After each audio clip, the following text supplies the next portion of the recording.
in 100%. I'm there for her all.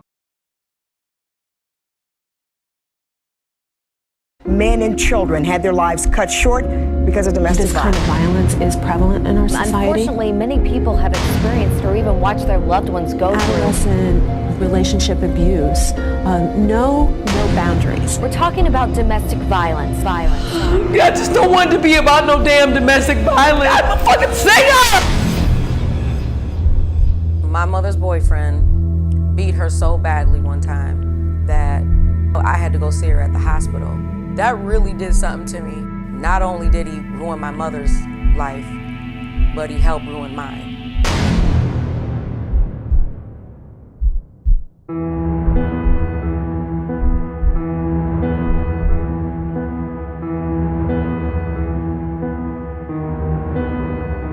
Like, how could you even look at yourself in the mirror? How could you even want to be alive after you touch your own child? And then Tony's mad. Well, it was kind of hard when she was in jail, Tony. Stop judging me. I'm tired of y'all judging me. I don't be wanting to mess my kid's life up. No, you can't. You can't be a Yeah. I don't want all this to happen with Dad getting all angry and stuff. This ain't just now all of a sudden we didn't fight just back do- and forth. Dad doesn't just do that just to do that, right? He shouldn't do it at all. My daughters need to see a strong mother. And I am strong. I am strong. I just called her because I said I need her.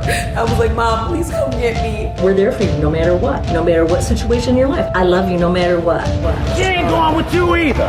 Pedophile, child molesting ass bitch. Tony, that is bullshit. Did you like my polo? Once again, everybody goes off on me. Living with someone that molested our mom. Sarah's daddy is a fucking animal. That motherfucker's a abomination. Do something dumb so I can get locked the fuck up and do something to him. From being molested multiple They times. have some kind of a past. That past do not dictate their future. I don't know, man. There's a lot of broken things.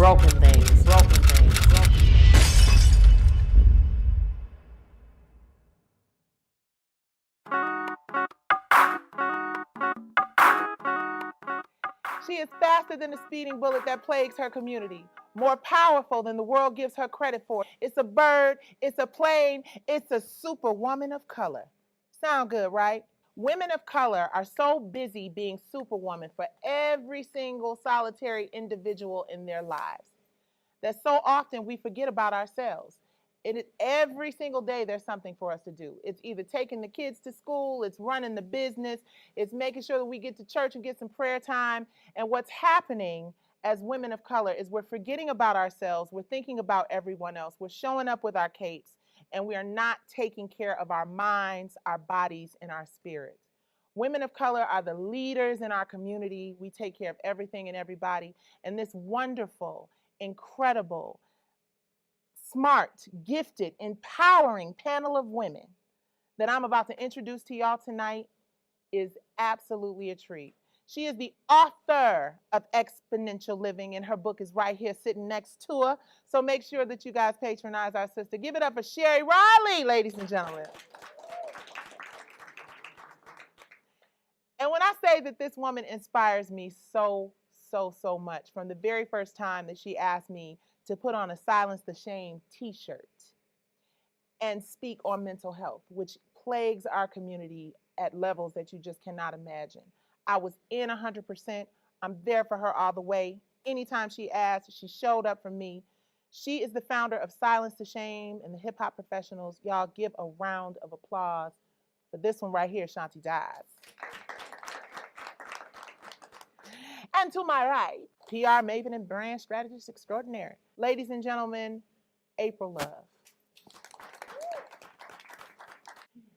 And when I say Detroit versus everybody, I mean it with my whole entire heart. This sister has been so great to me from the very first moment that I met her. She is my co-host on Divas and Cocktails, our little web series that we do from time to time. She is a philanthropist. She is the first person that I worked closely with on a nonprofit.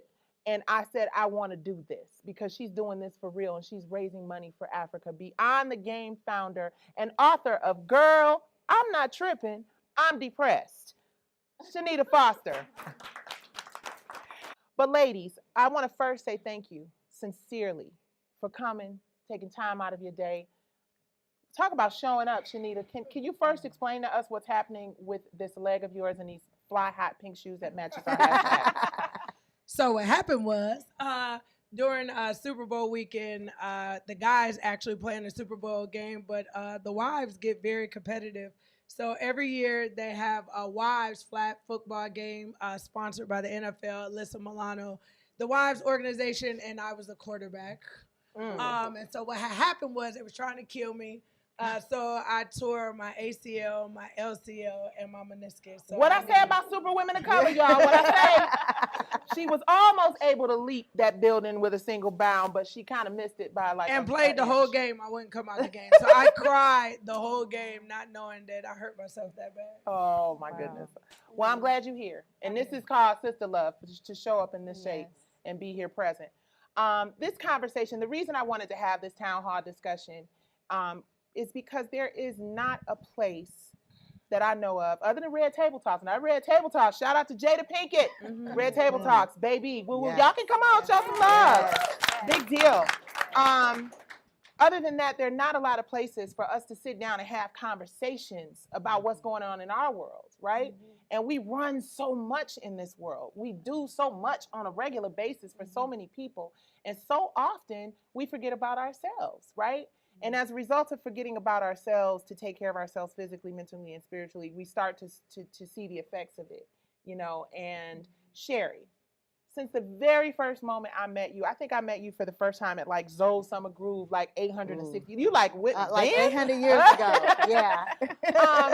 And we're Cancer sisters, yes, right? But your spirit and your energy and you're just a person who just makes, I think, everybody that you encounter feel like it's okay. Yes. Thank you. How do we start living exponentially? And I'm not even gonna front. I know nothing about that word until Sherry came along. So Sherry, please. You know what I say to women, especially women of color, is, and I'm a woman of faith, so I'm going to use something from the Bible, right? And the Lord says that our cup runneth over.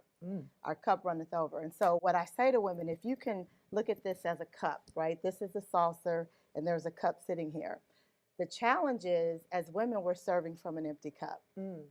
We're serving from our fumes, when really what we should do is fill our cup, fill it like water in a cup, and then the water flows out of the cup and it flows off the saucer.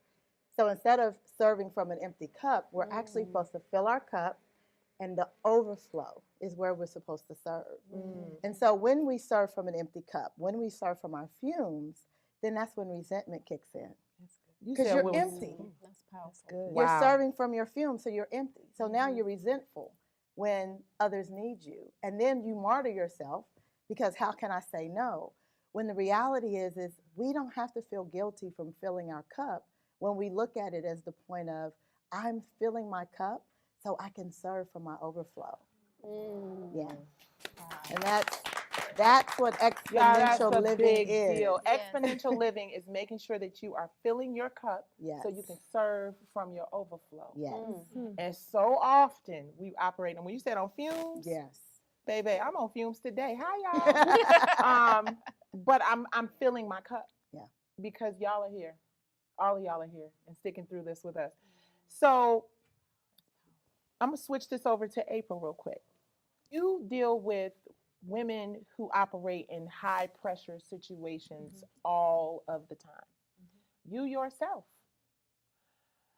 have had to deal with some really traumatic, well, not traumatic, but some tests. I have suffered some losses and some real blows, but you alluded to one of the most distinct ones, and the one I'm able to really be transparent about is in the height of my career and like launching into entrepreneurship, like really transitioning full time into my business and having employees and just having a whole like vision for myself for 2010 at the time. I was diagnosed with stage 3 ductal carcinoma. I like to be very specific about what I was diagnosed with, a breast cancer. And it was, it was advanced stage. And it was something that was not, I'd never been to a hospital, you know, as it relates to myself, since I was a baby. Yeah, I never had anything. To go from like just sniffles and a common cold to a cancer diagnosis was something that, you know, it could have stopped a lot of people in their tracks. And the thing is, there was so many people in the industry at that time, colleagues and friends that were being diagnosed. I had about 4 friends that were diagnosed at the same time. And the thing is, 3 of my closest friends— Women of color? Women of color. Of course. Who were very professional. And even Patty Webster was dealing with it at the time, who was, I mean, like a stellar publicist. You know, Patty Webster, absolutely. A mentor to many of us.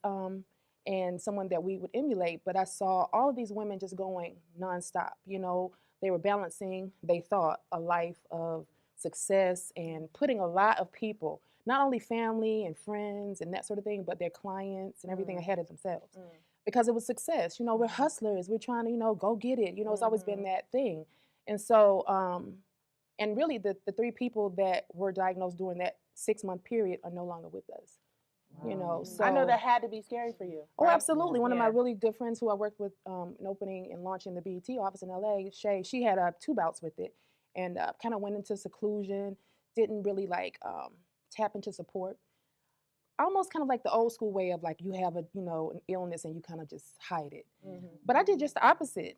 I mean, pretty much my whole mission post that diagnosis, because I was diagnosed on Christmas Eve, 2009, was 3 months of devastation. I will say, you know, I was a little bit, I had to have a psych eval because I was like in denial, like, not me, what are you talking about? Oh, I'm not sick. But after that, I had my first, and I've gone on to, I've honored you at Pink and the Pink Awards and Pink Awards, and you as well, like, you know, and all of that was birthed out of that period. We have people seeing me in chemo, in radiation with my laptop. I mean, I never saw it as to my demise. You know, I saw it as something that was the biggest alarm clock, you know. So now I find myself, and I was just sharing with Shanti and Sherry that I wasn't doing business the same way after that. It would turn into, how did that change? It turned into therapy sessions. I had clients that I was working with that were pivoting and trying to really like come into situations like Drea Kelly, R. Kelly's ex-wife. God was sending me people that were like some of the most talented people, but were the most devastated psychologically. And I was like, well, I didn't go through this for naught. So I found myself in a position coming out of that illness to really be transparent and really be an effective voice. Transparent is in so the midst key. of a bunch of noise. Because most people are like, go get the money, you know, keep yourself in these bad situations. You know, he's an athlete, he's this, he's an entertainer, you stay in this situation, or, you know, you're at the top of your career, you can't take a break, you got to go hard. No, not when you, no. And little did I know that was preparing me to do the work that I do now, which is still, I mean, I call myself PR 2.0 because I don't, it's not just about the relations. I'm worried about the humanness of the public. You know what I'm saying? The person. So, thank God you were able to slay that dragon. And we're praying that you continue to remain in remission. Come on, y'all. That's the and I am in remission. Yes, thank you. Yes, thank you. Shanita Foster. What when you I want? think about super women and superheroes and capes and things, she riding horses, she flying to Africa, she is just doing it all. Right. But I know, friend, that sometimes you have shared the story. We did a panel with Shanti, and you shared the story of locking yourself in a closet. Because when we think about Shanita, when we all think about Shanita Foster, honey, missing anything or not having something is definitely not what I think about. I think about a woman who has it all and does it all. But you had a moment where you broke and everybody didn't know it. Can you explain to us what that was about? Well, first of all, I always like to acknowledge people. I want to say I'm always excited to be in Sherry Riley's presence. I tell people all the time, for me, and we're not that far off in age, but oftentimes it's hard for us to find mentors and people that you look up to. And Sherry is definitely one of those people. So I've been copying the right cat silently. Yes, she is. For a very long time. I follow everything she does. But for me, it was major because, like you said, I had the superwoman syndrome. And for the world that I live in, being an athlete, an athlete's wife, you know, you're supposed to look a certain way. You're supposed to do certain things. And that wasn't who I was to my core. Like people that know me know I'm real. Like I always tell people like I'm kind of like hood. You from rich. Detroit? It's Yeah, impossible I'm like, for you to I'm not like right. hood rich. Like, and so I was pushed into a lifestyle that really wasn't me, and I had to pretend every single day to be something that I didn't want to do. Most people that know me know I don't care about the cars. I don't care about the house. My house is crazy. Like I didn't care about those things. And it got to a point that once some big traumatic things happened to me, my best friend died. I wasn't able to mourn him because we did date for a small period of time, but you had people telling me you're not allowed to mourn someone because you're married to another man. So somebody was in my life for 26 years. I haven't even been married for 26 years. So you're trying to make me not mourn something that was my entire life. So you take that hit. And then, you take another hit where George is getting ready to retire from football. When they retired him, they retired me. I don't know what y'all think this is, but it's no more tickets. It's no more getting invited to parties. So I had that part. And then enter reality TV where you tell me to be me, and then I show up with no makeup, and I didn't comb my hair because people never give me credit. There's only certain people that give me reality show credit. I did reality TV when it was only Road Rules, Flavor of Love, and the Kardashians had just came out. Yeah, Football Wives, right? On Football VH1. Wives. So it's Basketball Wives and it was Football Wives. And I entered it before Evelyn had threw the first drink. So while we were filming, they asked me to be my authentic, cool self. I'm showing up like, if you go back and watch it, literally, I'm breastfeeding the baby, my hair wet, I just got out the shower, no makeup on. They said, film, you asked for my real life, this is my real life. The first scene I was in the kitchen, like cooking breakfast, no makeup on, no glam, no Louboutins. And so now I had the whole world judging me like, oh, she broke. Oh, she hood, and I had all these things. So pair all those things together and then enter social media at the time. Enter social media. Enter social media at the time where my world is getting ready to crash from all these different things. And now I'm logging on every day looking at the make-believe life that we're all looking at. And so now, like Sherry said, you begin to resent. So quickly, to get to where it was, I went through a depression. I locked myself in the closet, contemplated suicide multiple times. That's why I really relate when Shanti begins to tell her story, because I was the girl on the floor with the gun to my head. And then I realized when people start contemplating suicide, when you really start thinking about who coming to the funeral, what songs they gonna sing, you don't really want to die. I'm telling you, don't want to die. But you're like, so what they gonna put me in the casket in? So it's Marvin Sapp gonna sing. We're not planning funerals tonight. Yeah, I'm telling you, like, like if you Okay. start planning your funeral, you don't want to die. Right. It's just that, and so I thank God I was able to really kind of pull myself out, get some counseling, and then that's when I wrote the book, like, Girl, I'm Not Tripping, I'm Depressed. Because there's a lot of people that walk around and they're really depressed, but they mask it so well, so you just keep saying your friend tripping. Why Sherry tripping? Why every time you talk to her, she mad or she got a chip on her shoulder? And I turned into a mean person. People didn't understand I was nasty, I was rude. And people, no. It's real life though. But you were not, but the point is that you were not mean. I wasn't No, mean. that's what I it is. wasn't mean, and I didn't know how to express what was going on. And so a lot of people stayed in my life like an April, but they was confused. Like when I met her, she was nice. Now she acting crazy. Like what's going on? And so the title, Girl, I'm Not Tripping. Tripping is a Detroit word, basically meaning like I'm not crazy, but there's something wrong. Because you always say, oh, and here's the book. Is it available right now? It's Yes. available. How do they Girl, get it? I'm Not Tripping, I'm Depressed. Go to Violence, the shame, and AuthorShanitaFoster.com. exponential living. Now, speaking of Shanita, thank you for you all. That's one thing about Shanita Foster. She gonna tell it I'm gonna tell the truth. and shame the devil. Shanti, I don't even think I shared this with you, but around the time that you asked me to put on the shirt and do the campaign when you were kicking off your Silence to Shame, I may have told you a family member, a very young family member, under the age of 18. I had just left from being at home in the hospital at his bedside because he attempted suicide. He told me. And I never would have thought in a million years that I would be sitting next to somebody this young, talking them out of taking their lives, and for him to be so absolutely committed. Like he was just straight, yeah, I mean, it's cool, I'm okay, I'm ready for death. I'm like, what? What is it? I can't imagine. I can't, you know what I mean? Like I get depressed. I get, I go through it, but I've never, like Shanita said, you plan if you, why? What motivated you to kick off Silence the Shame? Well, first of all, thank you for having me today. Thank you for being one of the first supporters of our campaign in 2017. That you don't know how much that meant to me. So being here tonight is a pleasure and an honor. Thank you. So the real reason I think I started Silence the Shame is because a lot of people didn't know my father took his own life when I was 7 months old. I have two siblings. So I was 7 months old. I was a baby. My sister was 8 and my brother was 5. And my dad shot himself in the head on my sister's bed. And so my mom's black. My dad was actually from India, from Calcutta.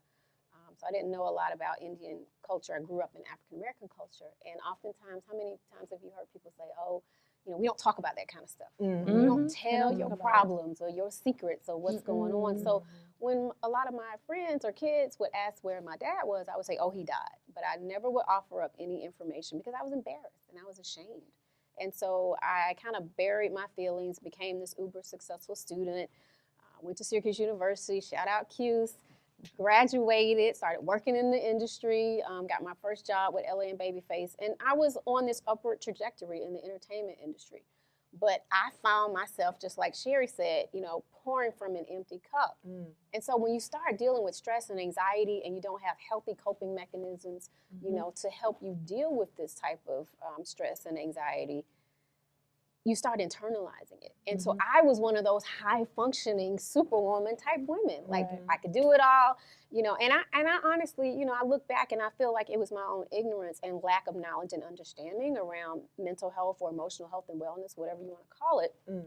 Because, people don't realize, we have physical health and mental health. Yes, sometimes I talk to people and they go, oh yeah, I don't really know a lot about that mental health. I'm like, well, baby, you better, because we got it. We all have mental health. You may not have a mental illness. It's so real. So fast forward, I went from intern to executive vice president in the entertainment industry. And I moved back home almost 10 years ago. And my dear friend Sherry Riley, who is my life coach, spiritual coach, and all of the above and all around best friend, I think she saw what was going on with me. I was at a point where I was frustrated with my life. I needed exponential living in my life and to understand what that meant. But I hadn't dealt with the issue of my father's suicide. I never went to counseling. I never really talked about it. So even if your career is intact, if you're married and you got kids, if you have something that's stressing you out mentally and physically and you never deal with it and it just festers inside, you're going to reach a breaking point. Yes, you are. So for me, I reached that breaking point in 2015. Now, in 2014, one of my best friends since the 6th grade took her own life. The exact same way my father did. That thing right there put me on my back. That almost took me out in itself. And I did not I didn't give myself enough time to grieve, and I blame myself. And grief and loss is a whole different show. Yes, it because is. Grieving is a process. You Yes, may it never is. get over it, Yes, but it you is. learn to get through it, right? And so I blame myself. Then in 2015, I went through some financial hardships. I didn't have that, corner office and Range Rover and $500,000 a year job. I walked away from that for my own sanity. I was depressed when I was at Motown and didn't know what to call it. And so one night in September of 2015, I, unfortunately, like Shanita, contemplated suicide. I actually had planned out my funeral in my head. I knew what songs I wanted to sing. I knew who I was going to invite. I knew who wanted to speak. I wanted to have somebody from Syracuse, from my high school past, somebody from the entertainment community, and then somebody from the philanthropic world to speak. I planned it all out. I counted the pills in my medicine cabinet. And by the grace of God, I ran into a friend that night. I just started driving aimlessly. And again, I didn't want to die. I just wanted the pain to go away. But my sister convinced me to call the National Suicide Prevention Lifeline, which is 1-800-273-TALK. And then I texted my pastor. Shout out to Dr. Raphael G. Warnock of Ebenezer. He said, I will pray with you, but you need to get some help. So I went and got the help. I got on my little happy pills, as I like to call them, my antidepressants. Yes, indeed. And I'm sitting here tonight. Yeah. Seriously. I'm here. And that's how Silence the Shame was born, so that we can silence shame. So many people go through so much and they suffer in silence. And the good news is help is there. It's no different than if you get diagnosed with cancer. You're going to go sit down with your oncologist. Why, if we're having problems with our brain and our mental health, that we are not bold enough to go and sit with a counselor or a therapist or a licensed mental health professional. Because of shame. That's Right. stigma. And I was We gonna got, say, to, we got to because of silence shame and the stigma. shame. a lot stigma of of people it. don't understand that, bipolar, being schizophrenic, it ran deep in the roots of our families, but that was just crazy Uncle Joe. Right. Yeah, Yes. or the Crazy drunk. Uncle Or Betty. Uncle Pete. They self-medicated. So we Yeah. didn't Yeah. understand that there Yeah. were mental things, and a lot of things that people don't understand, because I suffer from some things too, is a lot of medications that we take now are not natural medications. So Yeah. they have the tendency to throw you off mentally and emotionally. Like, I'm from Detroit, and most people have never heard of it. It's called cold euphoria. I'm actually allergic to the cold now, all because I took a medication. So when my body drops to a certain temperature, my whole body drops into hives. I That's got to crazy. carry an EpiPen. I grew up in the snow.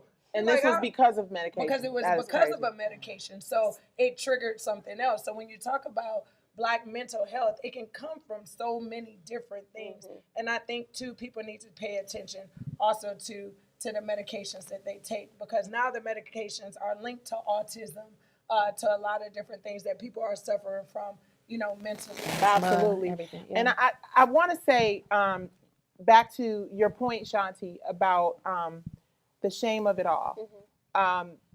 Why are we, I mean, it feels like now it's something that's more mainstream to talk about mental health, but Sure. why are there still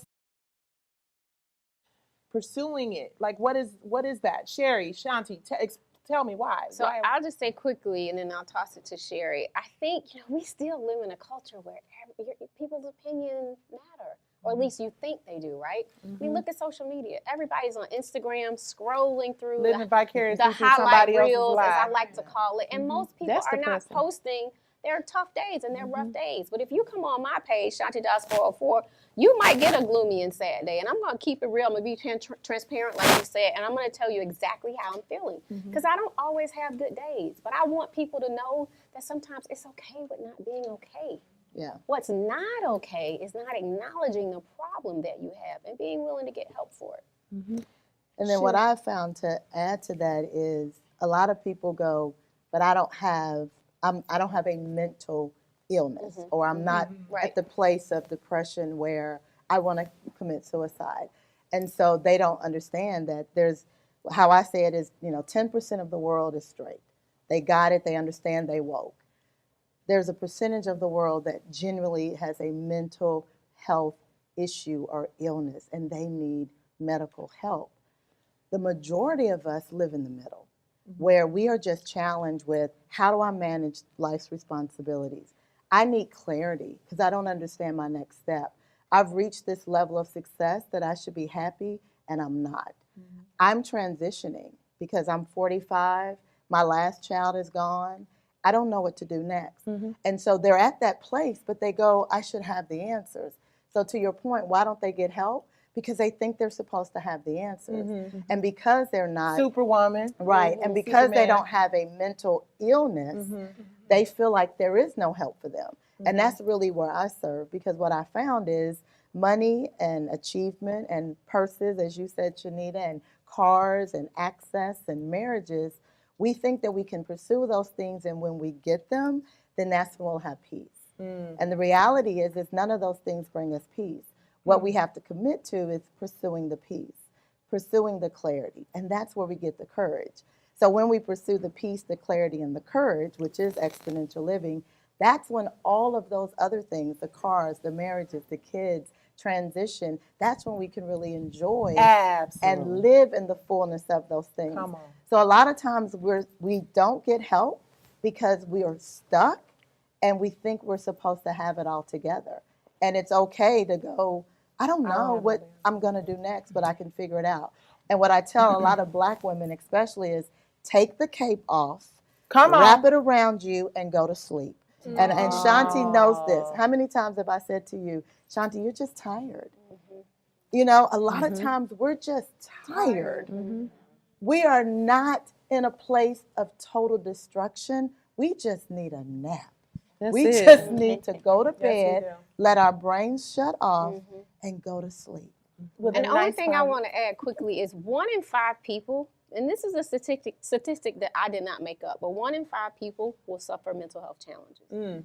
So as soon as we can normalize the conversation and stop looking at it as like this thing and you don't want to be labeled, we spend so much time in this country on labels, whether it's Nike or some of those other Italian designers that, I might not mention on the show. Those other kind of labels, quote unquote, that word crazy that I help. So, I mean, that I hate so much. So we have to get away from being labeled and being okay with what's going on in your life. That's right. And not being so judgmental with others. Yes, indeed. Something really important that I think Shanti just mentioned about a couple statements ago is something that was so crucial in me getting through my physical illness was me tapping into handling my mental Absolutely. health. Absolutely. When there's denial, there's a grieving in coming to terms with the fact that your life is not what you expected it to be. You don't expect to be sick. Maybe you don't expect to be married to who you're married to. Maybe you don't expect your income to shift. There are no, I guess, guaranteed ways of dealing with things. Coping skills. That's what I was able to attain through therapy. And that's why I was able to successfully come up with the plan to get through this illness and then have a plan for coming out of it. Because if you don't have any coping skills, you just I don't know how you. It will just continue to get worse. And that's how suicidal ideation and that's comes right, into play. absolutely. And I have to say, we can have this conversation. Oh my God, I am presently in a situation where I have several, not one, not two, not three. I have several members of my family who are at that breaking point. Right. I am a full-time caregiver for my mother. And I love my mom, and I love taking care of my mom, and I will always love, honor, and respect her. But there are times when I can't, you know what I mean? I just can't. And I think about how important it is for me to not suppress that. I have TMJ, listen, my jaw and this right here, it's crazy. I'm so real. And that is from internalizing and trying to hold it in. Yeah. And I always want to be the strong, that's the strong go-getter person. But is it okay, Sherry, for us to just ugly cry and just let it out and not feel weak? Yes. Because the thing is, and I'll throw it to you, Shanita, is that tears are release. Mm-hmm. We put the negative connotation Absolutely. on tears. And there's so many days, today being one of them. Yes. I went in my little closet. I cried really, really hard because nothing was necessarily wrong. I just needed the release of just the pressure of it all. And I cried. I had a really good, ugly, hard cry. And I got finished with the cry and I was like, okay, let's go. Mm-hmm. So we put the connotation that tears and weakness are the same. Mm-hmm. I changed weakness to meek. Meekness is basically strength under control. Absolutely. So yes. The tears, I always say on my Instagram all the time, I say we have 15 minutes to cry and then we get gangster. And then I just switched it, 15 minutes to cry and then give it to God. And I think that crying is really important. And I remember when I first started crying on Instagram, I used to get these nasty texts, you're just doing this for attention, and why you want to cry on social media? And I'm like, because we talk about everything else, but y'all don't want nobody to know I'm having a bad day. So I cry, like you said, sometimes to the world for them to understand. I can have a bad day. I don't like my kids sometimes. They disappoint me. My friends don't do what I want them to do, and it's okay. Even when they say surgery, I don't want anyone to think because they see me running around, limping around with crutches that I was okay. So I cried with the world. Like, let me tell y'all something. I cried at the doctor's office so they could all see that this hurt me, that this was bad. And you are a real human being. You are a woman. You are vulnerable, and you have pain, and you're going to share it so that it's okay. But if they didn't see me cry, they would have thought it was okay. And I needed everyone to know. I think if my kids didn't see me cry, our kids and our spouses, they think we superwoman, especially when you run around long enough, they think like you're invincible. They think you don't have feelings, so they don't understand when something really hurts. And I had to tell them a couple of times, like, I know I'm hurt for real, right? In real life. Like I'm hurt for real. So crying is good. And then last but not least, you said something that was key. If you get peace and then you follow purpose, then you will get paid. Everybody does it the opposite way. That's a good one. Let me tell you something. Say it one more time, straight to the camera, so we can run straight to the camera. My personal peace, if you can Wrap your arms around your personal peace and understand yourself and become selfish with your peace. Then you will then what? go after your purpose. Yes. Then you will get paid. I like And that. you That's a will good one. Try to figure out what to do. Most people going to Listen, we it. can we could go on and on and on about this conversation, but I have a very, very, very, very, very, very, very special guest tonight here with us. I called this sister and I said, please. And she was like, please what? I'm there.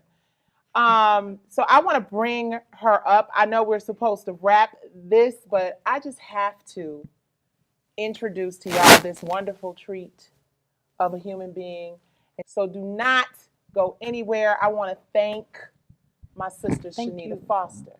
I want to thank my sister April Love. I want to thank my sister Shanti Dodds, and I want to thank my sister Sherry Riley. And can y'all just really, really, really, really quickly say the names of your books and your things, and then we gonna be right back. Sherry Riley, SHERI RILEY, Exponential Living. Stop spending 100% of your time on 10% of who you are. Come on. Yes. Shanti Das, the movement is Silence the Shame. Make sure you stop being embarrassed to talk about it. If you got a family member, if you're going through some stuff, talk about it. Get it out in the open. Don't be afraid to share with someone. And practice self-care. That's really important. Self-care. Follow us on Instagram at silencetheshame.com and take time, save a life, and silence the shame. All right. I'm Ask April Love, AskAprilLove on all platforms. My site is the Ask April Love brand. And follow me on YouTube at the Ask April Love Show.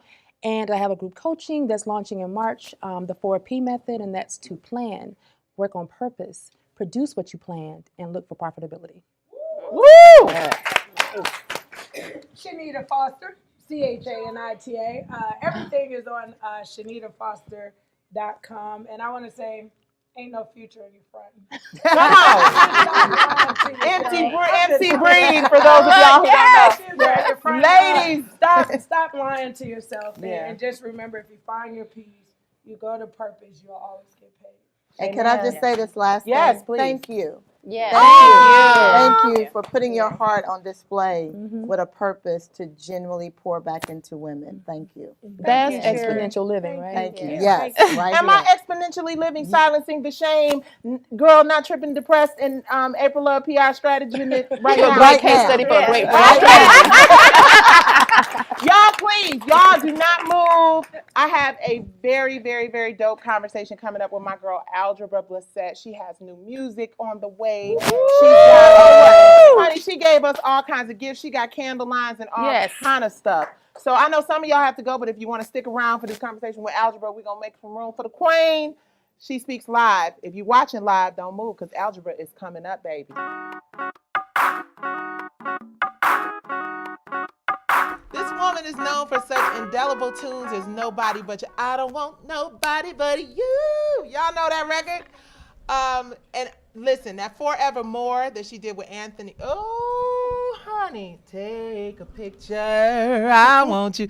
Ladies and gentlemen, please welcome Algebra Blissett. Come on. Thank you. Algebra Breezy. Yes, that's me. Do you know how honored I am that when I called, as busy as you are traveling the world singing your songs and doing what you got to do, you didn't bat an eyelash. And what's interesting is I saw you at, I believe it was Dorinda Walker's event. Yes. And you came and you did a song for us, and that was amazing. But what stood out for me as even more amazing was you said, Nikki, when you start doing more of these conversations and more things like that, you remember when you had that conversation with me? I sure do. Don't hesitate to call. And there are so many people in this world who say that, but don't prove it. Oh, we're going to sing all night. But honey, we're going to sing all night. All right. So I'm so grateful to you for being here. And I am more honored that not only did you just come in for your panel, you came in and you sat and you watched the other women. And I just want to know what your opinion of it all is. I just told you before, there's a common thread for me. I can relate to every single topic that you have going on here tonight. Wow. From the political standpoint to prison reform, I've never been incarcerated, but the women in my family have been. So when Grandma came home from Detroit, Oh, your grandma from Detroit? She was See, I knew it was well, shock. See, she wasn't from Detroit. However, she was in Detroit doing some stuff. Mm-hmm. Okay. Yeah, she took care of some business there, and even being the strong woman, being superwoman, having to wear all the different hats and maintain a certain level of your cup being full. And never really getting to the point of overflow so that you can help others, but you're helping others when your cup is not necessarily empty and you're working on films, but it's half full, which could be just as bad. So I can relate to everything that you've talked about tonight, and having to be a creative, having to juggle all of that, but still be responsible for your career and being able to keep that smile number 15, smile 23, and make it seem like everything is hunky-dory when it's not. Yeah. So those nights, like Shanti was saying and Ms. Riley was saying, they get in that room, you know, it's a prayer room, it's necessary. And growing up around having elders that just feel like the spirit will heal you. Yeah. We need doctors. We need all of that. You know, the spirit, the we need spirit that. will heal you. You need your faith, but at the end of the day, along with the spirit and your faith, sometimes we just need somebody to talk to help us really, who is trained in helping us deal with things. Now, the industry that we work in, algebra, is it's changed so much, right? We see so much. I know that your music in some ways is healing. What is it that you hope to accomplish through your musical platform in empowering our community? That is a great question. My first purpose behind music was to heal myself. It wasn't for anyone else to hear it, to buy it, to enjoy it. I would write songs because that was my way to communicate. That was my way of letting it out. That was my power. That was my weapon, to be able to take a pen and a pad and write down my thoughts, never knowing that I could put it into a song. That was the first step. And then someone heard it. Oh, they like it. And then I really didn't know how much power I had until I had a lady come up to me and say, you know, Algebra, your song saved my marriage. Wow, yeah. And I'm thinking, my song can't get me married. How we do that? But it gave me another purpose. Okay. I have a responsibility. Yes. And I do believe with music and being an artist, we have a responsibility not to do everything perfect, but to let others know that it's me too. Like, I've been through what you've gone through. Yes. I can help you get through something, or I have no idea what you're going through, but if my words are helping you get through it, then I've accomplished something. Absolutely. Yeah. The power of artists, especially in our community, like down to, I believe, I think it was maybe Christine or one of the ladies had talked about, you know, oh no, it was one of the ladies from Pink Panther, you know, you don't want to be a slave. You know what I'm saying? Like, you singing, you know what I mean? But you're not trying to be in that situation. So we've always leaned on music from slavery. We've always leaned on music for heartbreak, right? What is your opinion of the state of music today? And let me add this. One of the things I was really concerned about, Algebra, when we lost Whitney, and then we lost Michael, and then we lost Prince, and then we lost, you understand what I'm saying? And so, as an artist, how do you feel working in an industry that has just become so different? Two ways. One, I have to remind myself that it's fun for me. It's my healing first. Before it's anyone else's healing, it's my healing first. And if I can't do it and it makes me happy, or if I can't do it and it evokes something, then there's something wrong about it. So I don't even want to put that out in the universe. Regardless of who's suggesting that I make another album, regardless of who's demanding that I have to meet a deadline, I can't do it if I'm not in my overflow stage. That's right. You know, I just can't do it. I don't care how much money you put in front of me, but that's why my goal is to stay happy and to find out how happy I can be. Like, I don't know my euphoric place yet. I'm still working to get there. I'm happy now, don't get me wrong. Right. I'm cheesing every day. But to say you don't know your euphoric place right now is a powerful thing. Yeah, I want to know how much more happiness can I take? Wow. I'm excited about knowing that. That journey, we have our lows. Don't get me wrong. This is not an easy game. This is a male-dominated industry. Yes, it is. So in the beginning of my career, I'm a small girl. I ain't ugly, you know? Right. So I immediately was targeted with, you should show more skin. You should wear more makeup. You should wear shorter this and show this because sex does sell. It does. But I don't want to do that. You're trying to sell hope. Yeah, I want y'all to listen to me. Good music. Like my mama said I can sing, and I want the world to see that I can kind of sing a little bit. You know, that's my mindset. Yeah. Now, don't get me wrong. It's fun to be a woman. I love being a woman. Lord knows I do. It is the best creation ever. It is. Yes, it is. But I don't know that I want to sell what y'all want me to sell about my womanhood. Oh my gosh. That's it. Woo! That's it. I don't know that I want to sell what y'all want me to sell about. Listen, I've been in this industry for 25 years, and, you know, even me not being a thinner woman, you know what I mean? It was do this, change that, you know, adjust this, maybe use play the cleavage, you know, and I just wanted to sing. And for a long time, Algebra, I'm just going to keep it real with you, I lost my passion for it for many, many, many, many years. I lost my passion for it for many, many years. And it was because I was afraid that if I did not become what they were suggesting that I become, that I would not be successful, that I would not get the push and the promotion.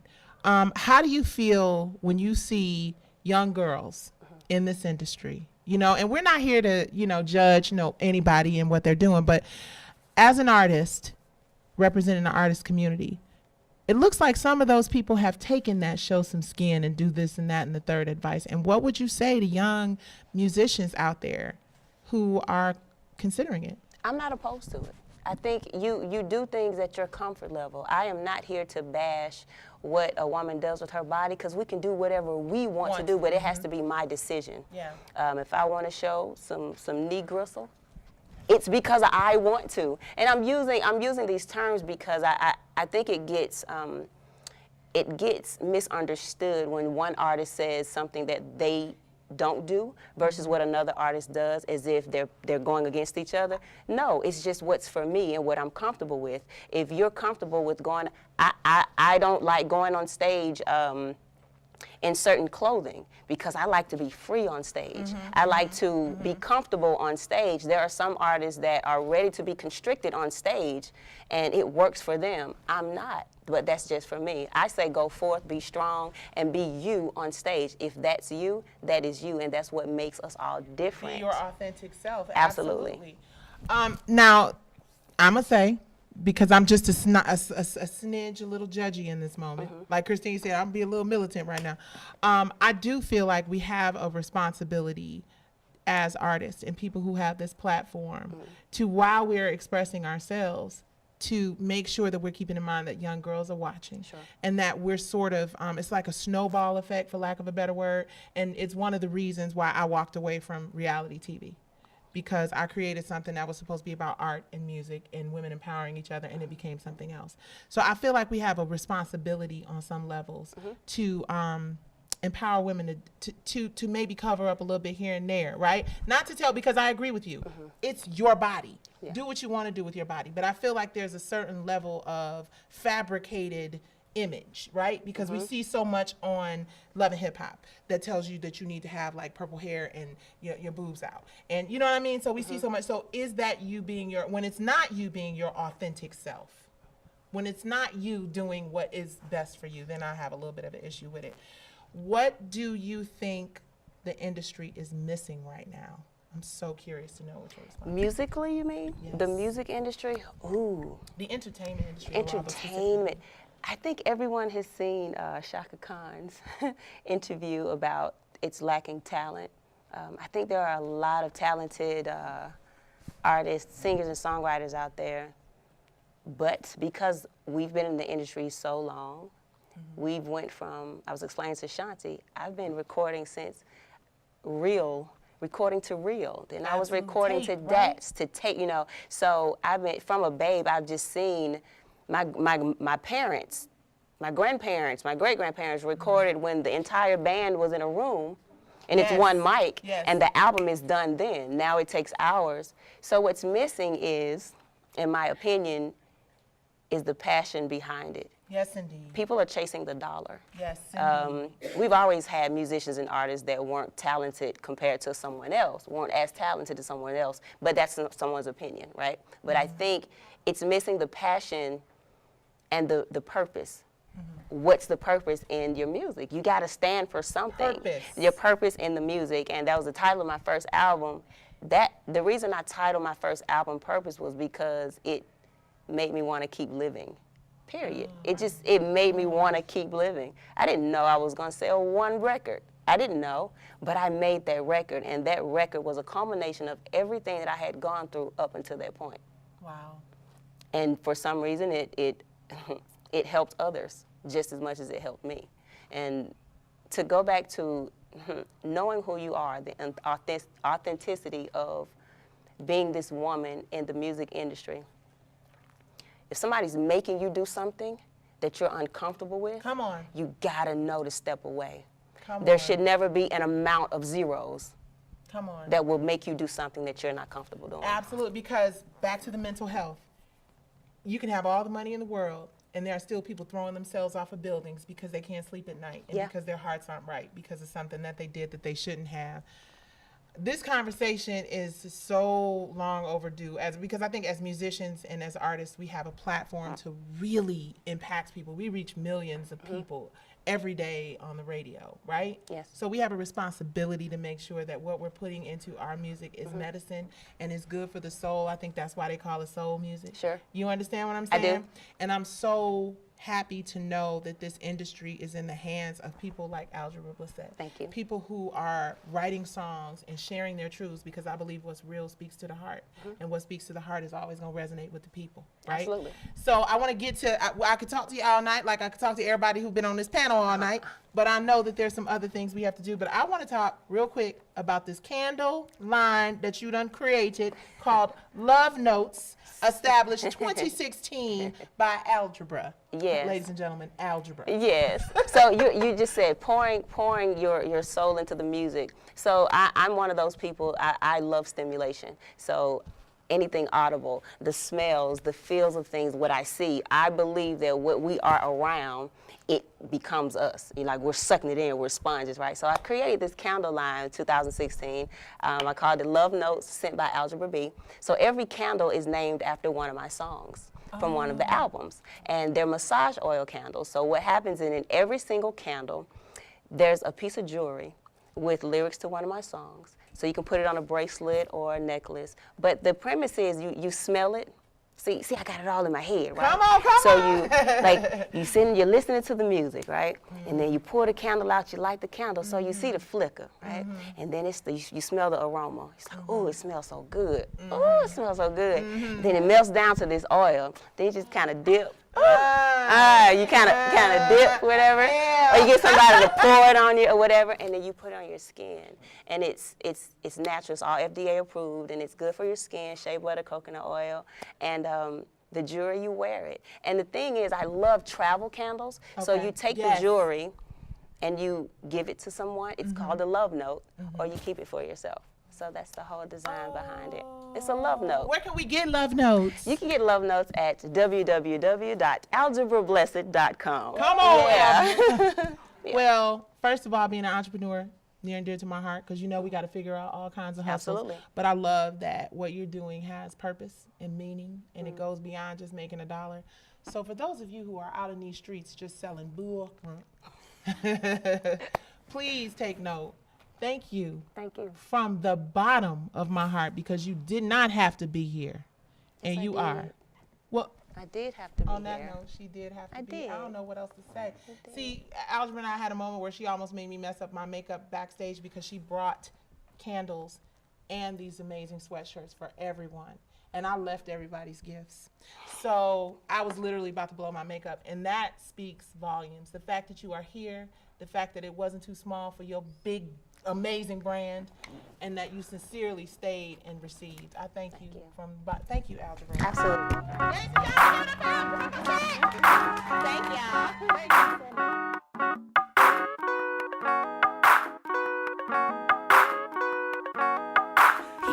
We go. Beat, beat, in the street with the top down. Make my lips and the hips swing right now. It's just system more bass, the way that it drop now. Make me wanna get